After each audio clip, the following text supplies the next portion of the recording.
Gracias por conectarse a mi canal. Gracias porque estamos juntos ahora para poder estudiar este nuevo video, este tema que a mí me ha gustado tanto, me ha hecho tan bien. Quiero compartirlo con ustedes para glorificar a Dios al poder conocerlo mejor en la manera, en la dinámica en la que Él maneja o dirige la iglesia, y al mismo tiempo cuando nosotros lo conocemos mejor podemos tener una relación más linda, más sana, más fresca con Él todos los días. Gracias por conectarse, gracias por estar ahí. El título de este tema es Cultura y Religión. Obviamente es un tema muy amplio, hay muchísimo que decir. Yo tengo escrita más de un estudio bíblico sobre este tema, pero quiero compartir con ustedes algunos puntos sobresalientes que creo que nos van a ayudar y nos van a acercar más a Dios. Comienzo diciendo que nuestra vida se desarrolla dentro de una medida espacio-tiempo, ¿sí? Para dar un ejemplo y que lo podamos entender mejor. Yo vivo en La Tablada y mi vida se desarrolla en este espacio, ¿sí? En esta ciudad, pero al mismo tiempo también en Buenos Aires. La Tablada pertenece a Buenos Aires, pero al mismo tiempo Argentina, Latinoamérica, continente americano y finalmente el mundo. Ese es el espacio a través del cual mi vida se desarrolla. Pero también se desarrolla a través de una medida de tiempo. Yo nací en 1970 y el desarrollo de mi vida o mi vida terminará, Dios sabe cuándo. La vida se desarrolla en una ecuación espacio-tiempo, la cual Dios nos ha dado para que nosotros lo busquemos y podamos ser salvos. Las decisiones que nosotros tomamos en esta ecuación espacio-tiempo van a determinar si yo me voy a salvar o si yo me voy a perder. Así es que la vida es importante, cada minuto de la vida es importante. No estamos aquí para perder el tiempo, estamos aquí para poder aceptar la gracia de Cristo y junto con el Espíritu Santo prepararnos para la vida eterna. ¿Cuáles son las influencias más poderosas que pueden hacer que nosotros tomemos malas decisiones y perdamos la vida eterna? Seguramente hay muchísimas, de hecho hay muchas, pero yo me voy a enfocar en una sola por una cuestión de espacio y tiempo, valga la redundancia, y es la cultura. Vamos a ver ahora una definición de cultura. Dice el diccionario que cultura es el conjunto de conocimientos, ideas, tradiciones y costumbres que caracterizan a un pueblo o a una clase social, a una época, etc. La cultura es tan poderosa que determina en buena medida muchas de las cosas que a mí me gustan y muchas de las cosas que yo consumo. La cultura va a determinar mis gustos, va a determinar la manera en que me visto, va a determinar la comida que me gusta comer, va a determinar mis creencias. Si yo vivo en un país cristiano, católico, ¿sí? donde la religión mayoritaria es católica, por ejemplo, hay un 80, 90, 95% de probabilidades de que yo sea católico. O sea, ¿me entienden? La cultura determina incluso mis creencias. La cultura determina mis valores. ¿Qué cosas considero valiosas y qué cosas no? Obviamente determina la lengua, el idioma que yo hablo también. O sea, y podríamos seguir dando ejemplos. La cultura es muy poderosa, es muy influyente en nuestra vida. Es por eso nosotros tenemos que tener especial cuidado de analizar qué valores, qué escala de prioridades tiene la cultura, me entrega la cultura, me enseña la cultura, y si esos valores se oponen o no al reino de Dios, porque eso puede poner en jaque, en juego, mi salvación. Toda cultura tiene 4 elementos, o por lo menos 4 elementos, ¿sí? Son valores, creencias, conductas y cosmovisión. Los valores determinan las creencias. Al mismo tiempo, las creencias van a determinar las conductas, y el conjunto de estas tres determinan o forman la cosmovisión, que la cosmovisión es la manera en que yo creo que el mundo funciona. Voy a dar un ejemplo para que sea más fácil de entender. Por ejemplo, en Latinoamérica, esto es muy común en algunos países de Latinoamérica, si yo tengo el concepto de que las mujeres tienen poco valor, sí, ahí tenemos el primer valor, las mujeres valen poco, entonces eso va a determinar mis creencias. Yo voy a terminar creyendo que hay que tratarlas de manera servil, hay que maltratarlas, ¿sí? O no merecen ser tratadas bien porque tienen poco valor. Eso va a determinar mi conducta, o sea, va a haber violencia de género hacia las mujeres. Y eso va a determinar una cosmovisión machista. Entonces, no es que los hombres en Latinoamérica o en ciertos países de Latinoamérica digamos, se proponen ser machistas o se proponen maltratar a las mujeres. Directamente ya lo tienen incorporado porque es la manera en que la cultura les enseñó, de muchas formas, les enseñó lo que vale la mujer. Acá vemos un claro ejemplo de que cuando la cultura tiene valores equivocados, eso genera en nosotros conductas y creencias y una cosmovisión equivocada, y eso puede afectar seriamente a mi salvación. Por otro lado, nosotros los cristianos, ya basados en la Biblia, ¿verdad? Basados en el mensaje bíblico, ya no creemos que somos ciudadanos de este mundo. La Biblia dice en muchos versículos, hay muchos lugares en la Biblia, donde se menciona que nosotros somos parte del reino de Dios, de la patria celestial. Ustedes escucharán estos términos que les sonarán muy familiar. ¿Por qué? Vivimos en este mundo, pero hemos puesto todas nuestras esperanzas en el mundo venidero. Vivimos circunstancialmente aquí, porque aquí nacimos, pero hemos puesto todas nuestras esperanzas en vivir en un mundo mejor, ¿sí? En la vida eterna, en la patria celestial. Bien, la pregunta, ¿por qué les digo esto? Porque de esto surge una pregunta. ¿El reino de los cielos, la patria celestial, tiene su propia cultura? La respuesta es claro que sí. Porque así como nuestra patria terrenal o nuestro planeta tiene su propia cultura en los diferentes lugares en donde las personas se desarrollan sus vidas, la patria celestial también tiene su propia cultura. ¿Y dónde encontramos los puntos significativos de la cultura de la patria celestial? En las Escrituras, en la Biblia. Y voy a dar algunos ejemplos sencillos, similares a los que mencioné anteriormente en cuanto a la cultura aquí en esta tierra. La Biblia menciona cuál es la comida o cuál debería ser los alimentos de los ciudadanos de la patria celestial. Claro que sí. Levítico 11 y otros pasajes más que nos hablan de cómo debemos comer, ¿sí? Tanto del Nuevo como del Antiguo Testamento, determinan cuál es la comida para los ciudadanos de la patria celestial. La Biblia dice cuáles deben ser los principios para que nosotros los cristianos debemos tener en cuenta a la hora de vestirnos. Claro que sí. En la primera carta a Timoteo y en la primera carta de Pedro se nos mencionan los principios que los hijos de Dios deben tener en cuenta a la hora de vestirse.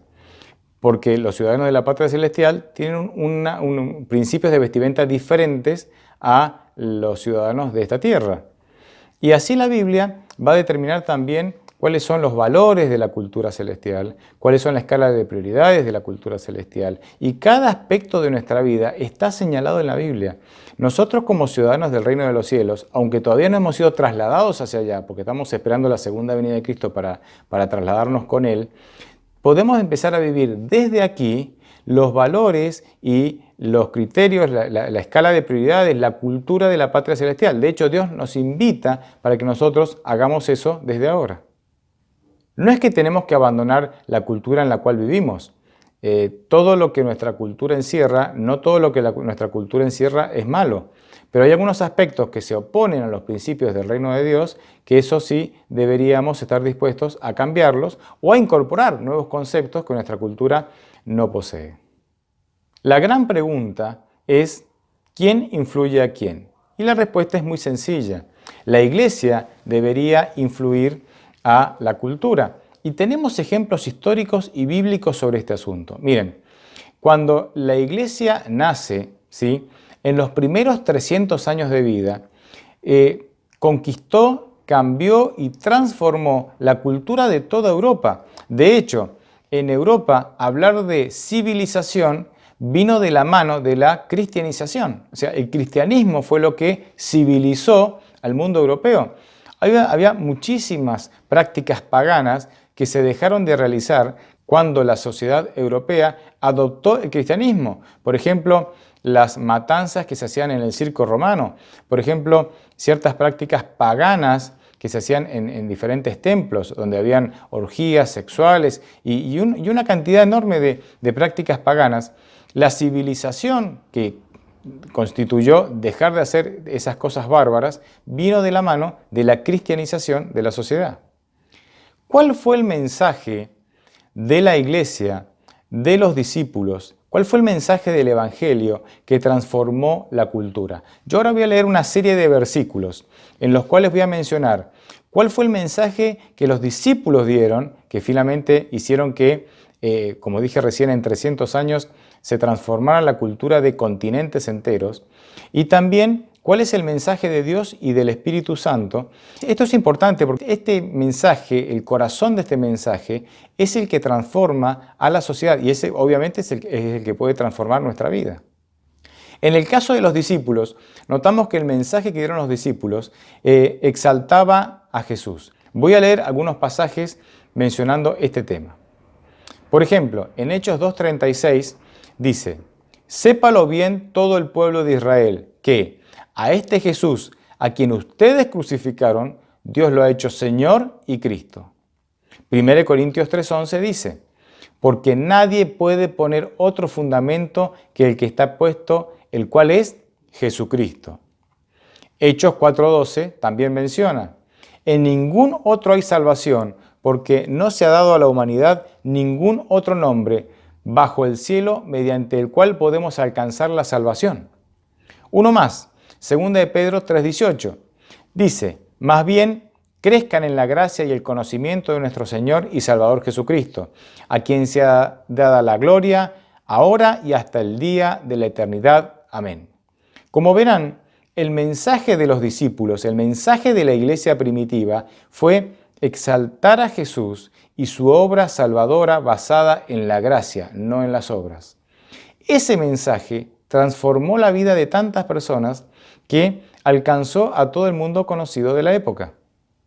¿Y cuál fue el mensaje que Dios nos dio con respecto a este tema y que el Espíritu Santo también nos dio con respecto a este tema? Voy a leer dos pasajes. El primero, fíjense en donde Dios exalta a Jesús. Dice Filipenses 2, del 9 al 11. «Por lo cual también Dios le exaltó hasta lo sumo y le confirmó el nombre que es sobre todo nombre, para que al nombre de Jesús se doble toda rodilla de los que están en el cielo y en la tierra y debajo de la tierra, y toda lengua confiese que Jesucristo es Señor, para gloria de Dios Padre». Dios aquí exalta al Hijo, exalta a Jesús.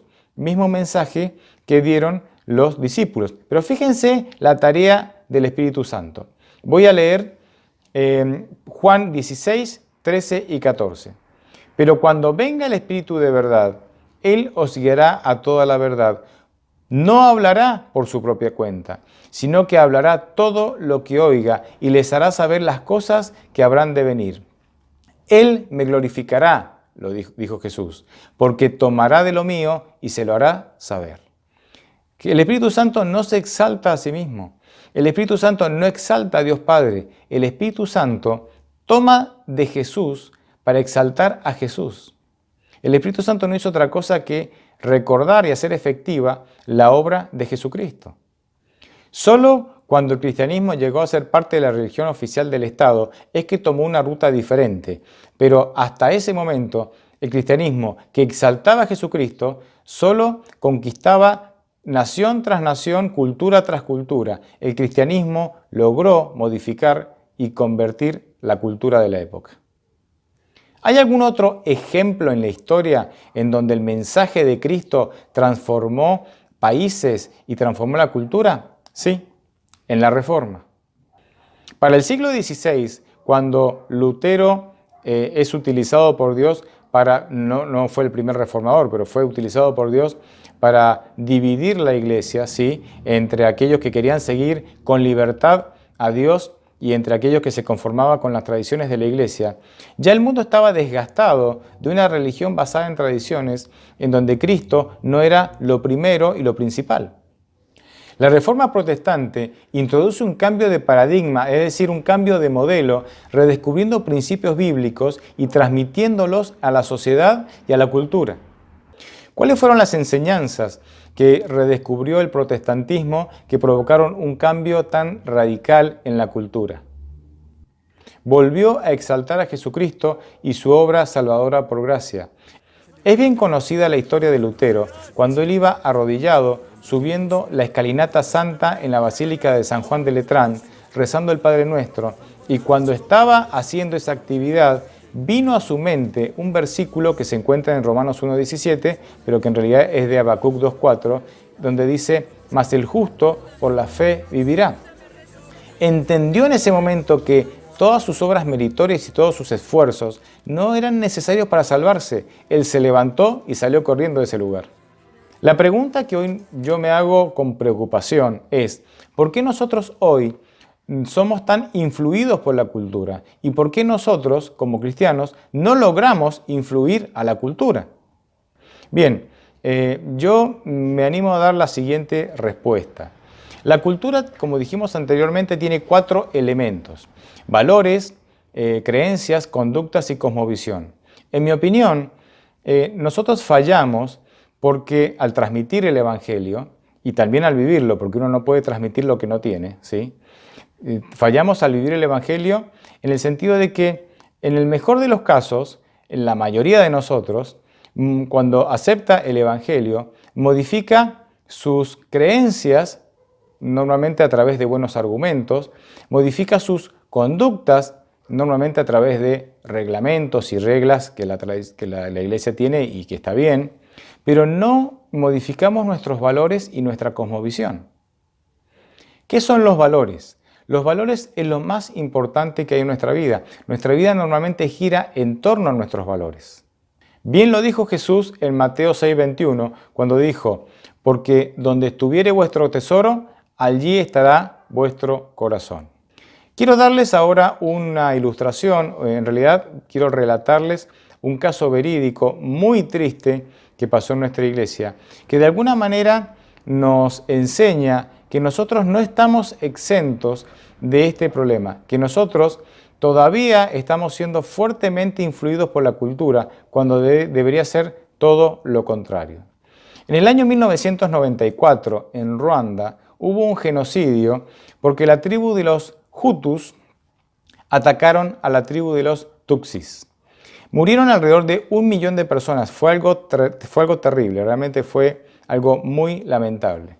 Bien, la cuestión es que dentro de la iglesia adventista en Ruanda había miembros de iglesia que pertenecían a la tribu de los Hutus, porque se habían criado y desarrollado su vida en esa cultura, y otros que pertenecían a la tribu de los Tutsis. Ambas tribus, o sea, los hermanos que provenían de ambas tribus, habían aceptado el Evangelio.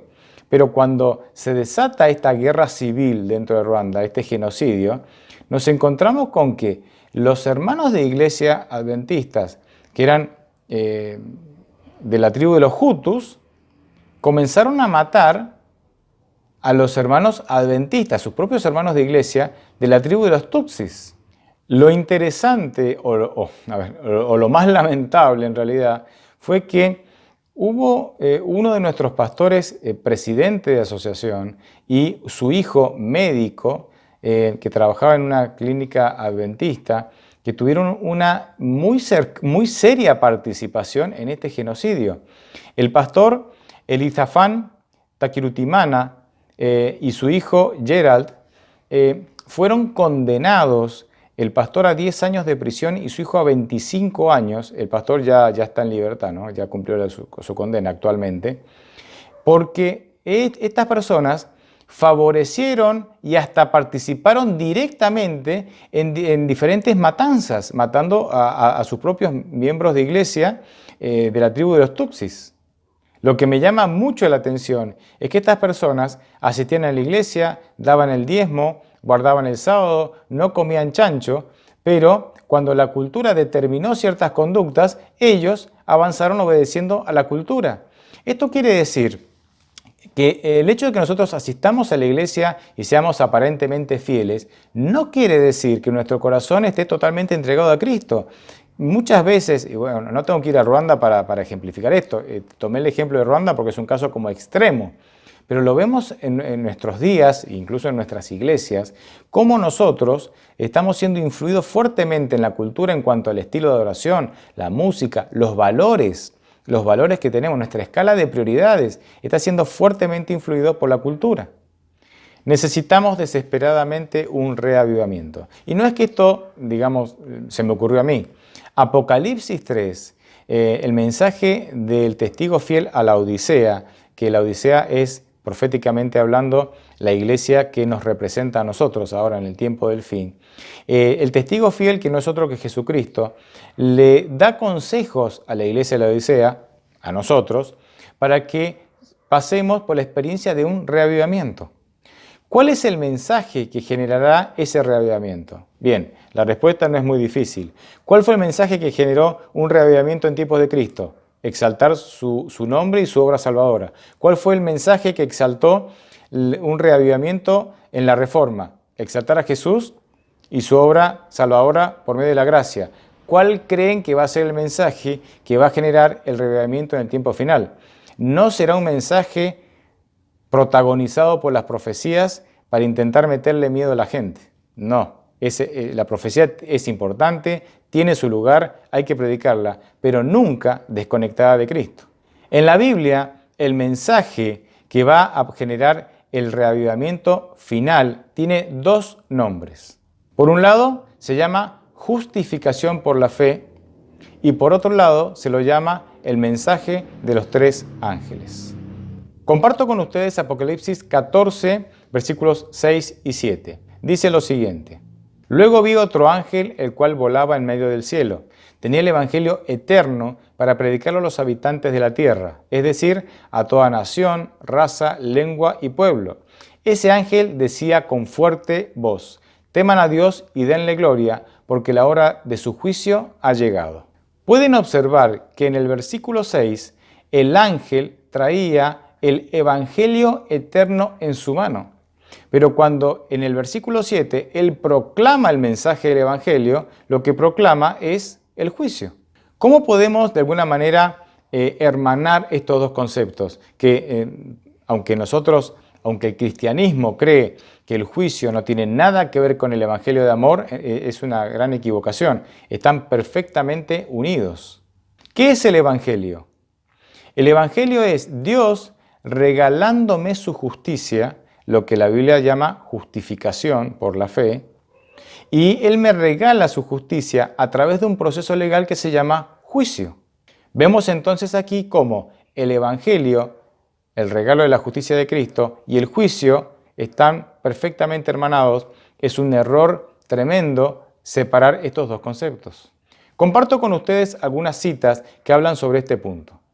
Varios me han escrito preguntándome si el mensaje de la justificación por la fe es el mensaje del tercer ángel. Y he contestado, es el mensaje del tercer ángel en verdad. Mensajes selectos, tomo 1, página 437. Fíjense esta segunda cita.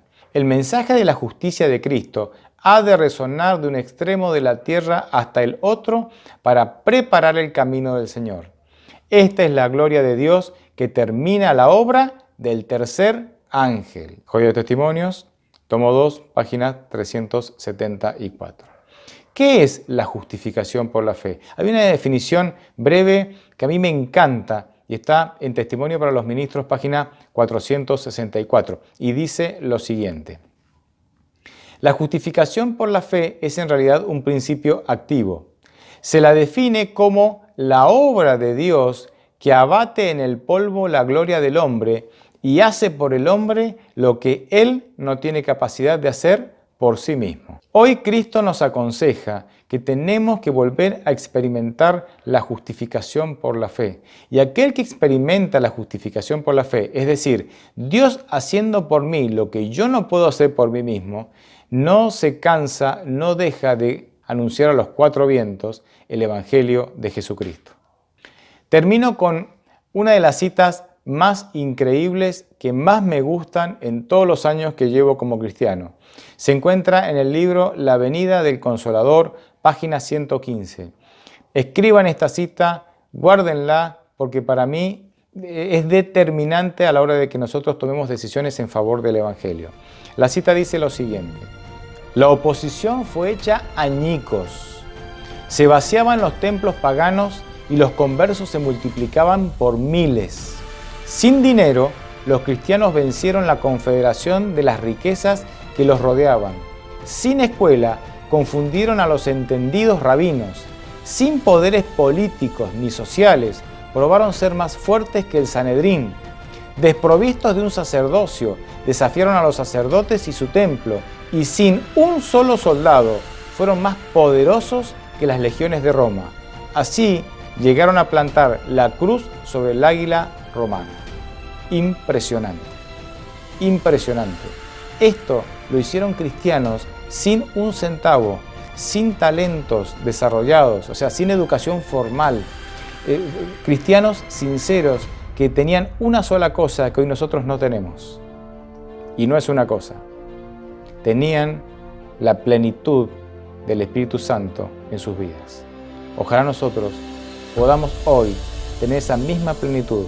Ojalá nosotros hoy podamos buscar la plenitud de la presencia del Espíritu Santo en nuestras vidas, para que el Evangelio sea predicado, para que la iglesia pase por un reavivamiento y Cristo pueda venir pronto a buscarnos. Ojalá sea así. Amén y amén.